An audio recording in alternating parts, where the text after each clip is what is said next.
Lamig yung weather. Magluto tayo ngayon ng tinolang manok. At yan, ginisa ko na yung bawang, sibuyas at luya.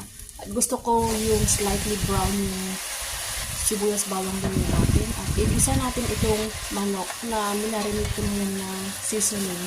At may konting asin din at black pepper. At yan niya. Gisa na natin ito hanggang sa mag-light brown bago lagyan ito ng tubig. Ayan. Siyempre, yung buhay ko niya is multitask yan, si Wengay. Ganun. Walang mareklamo dapat. Ayan. Ito na.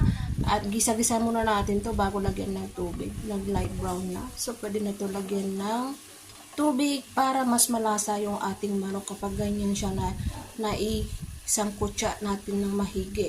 Ayan. Diba? Buhay abroad. Pero, maswerte ka kapag ang amo mo ay mabait at lutuin mo yung gusto mong kainin. Ayan, lagay na yung ating ampalaya. At yan, hindi ko muna yan tatakpan kasi lulutuin na natin yung ampalaya para hindi masyadong maging mapait, bitter. Okay? Huwag tayong maging bitter sa buhay. Dapat maging better.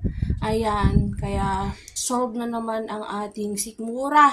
Ayan, busog-lusog. Kaya alagaan din natin yung ating sarili at dapat tignan din natin yung mga kinakain natin para tayo ay malusog. Dahil ika nga is health is wealth. So, yan. Have a nice day. God bless to all.